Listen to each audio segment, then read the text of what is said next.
అయితే రామ్ చరణ్ గారిని మీరు మీట్ అయినప్పుడు ఇండియానా జోన్స్ లా తీసావమ్మా అన్నారు. ఏంటిది అది? ఏ సీక్వెన్స్ అంత ట్రాప్ సీక్వెన్స్, బాల్ వచ్చి రోల్ అవుతుంది కదా, ఆ మ్మ్. సీక్వెన్స్, మ్మ్. ఆ couple of sequence. So overall గా ఏమన్నారు ఆయన సినిమా చూసి? ఆయన ఒక చిన్న బిట్ చూసారు, అది చూసి చాలా బాగుంది, నేను చూస్తాను, when ever I get time I watch it అన్నారు. మరి మీరు నెక్స్ట్ కథ ఆర్సీకేనా రెడీ చేసేది? ఆర్సీ గారికి ఎప్పుడంటే అప్పుడు వెళ్ళి, మాకు అవకాశం వస్తే ఎవరు చెప్పరండి కదల్లి ఆర్సీ గారికి obviously. ఆహా, అది వేరు. మీరు ఆల్రెడీ ఆ. డైరెక్టర్ అవ్వక ముందే వెళ్ళి డైరెక్ట్ ఏదో ఫంక్షన్ కనపడితే నాకు కథలు రెడీగా ఉన్నాయి ఎప్పుడు. అవును, రామ్ చరణ్ గారు అంటే biggest fan of Ram Charan గారు. మా వాటిలో అన్నిట్లో ఎక్కడో దగ్గర రామ్ చరణ్ గారి రిఫరెన్సెస్ ఉంటా ఉంటాయి. మనం చరణ్ అన్న ఫ్యాన్స్ కదా అని చెప్పి డైలాగ్ వేస్తాం. సో క్యారెక్టర్స్ అంటే యాక్టర్స్ మాట్లాడుతుంటే మనం చరణ్ అన్న ఫ్యాన్స్ కదా అని ఊరికే అట్లా మధ్యలో ఐ లవ్ రామ్ చరణ్ గారు.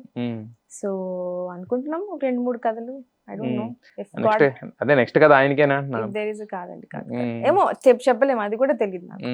ఏమో వాట్ ఇఫ్ పింక్ ఎలిఫెంట్ నుంచి నెక్స్ట్ ఆయనేనా అని అనేది.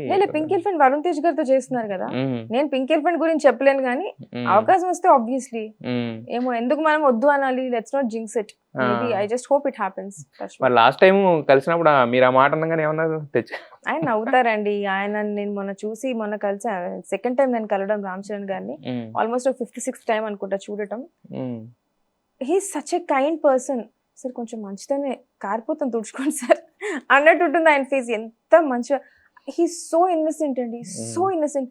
ఎంత మంచివారంటే, మమ్మల్ని మేము మొన్న కలిసినప్పుడు పెద్ది గురించి వస్తే కొంచెం చెప్పండి పెద్ది లేట్ అవ్వట్లేదు అంటే, సార్ మేము చెప్పడం ఏంటి సార్, పెద్ది లేట్ అవ్వట్లేదు సార్, రాకాస రిలీజ్ ఏప్రిల్ 3 మీరు చెప్పండి సార్, మేము చెప్పడం ఏంటి సార్, లేదు ఒకసారి ప్లీజ్ చెప్పండి అందరూ ఒకసారి, పెద్ది లేట్ అవ్వట్లేదు టైంకి సార్. అంత మంచివారు ఆయన. His so humble, his literally global star. His so humble, his so but obvious గా దాంట్లో రాకాస ఎలివేట్ అయింది కానీ రాకాస కన్నా ఎక్కువ పెద్ద హైలైట్. చాలు సార్, మాకు అంతకంటే ఏం కావాలి. Obviously okay fine, no problem at all. Problem అని కాదులేండి, అదే ప్రాబ్లం గా మేమేం డిసాటిస్ఫైడ్ లేము. పెద్ద హైలైట్ అయినా కూడా మా అదృష్టం. అదే అంటున్నా, రాకాస వెళ్ళింది, రాకాసతో పాటు పెద్ద అనేది కూడా బాగా వైరల్ అయింది. ఇద్దరికి ఉపయోగపడింది వీడియో. పెద్దకి పెద్దగా ఉపయోగపడింది ఏం లేదు లేండి, ఆబ్వియస్లీ. అంటే అప్పటికి ఒక చిన్న ఇది నడిచింది కదా, బట్ లేట్ అవుతుంది అది ఇదని. It's okay. మాకైతే మాత్రం వీఆర్ లైక్, నేను సంగీత్ నయన్ మేమందరం గెటప్ సీనియర్స్, మేమందరం రామ్ చరణ్ గారి ఫ్యాన్స్ అండి, బిగ్గెస్ట్ ఫ్యాన్స్. మీరు ఎందుకు ఫ్యాన్ అసలు? మిగతా వాళ్ళదే నేను ఆల్రెడీ వాళ్ళతో మాట్లాడాను, మీరు ఎందుకు ఫ్యాన్ అయ్యారు రామ్ చరణ్ గారికి?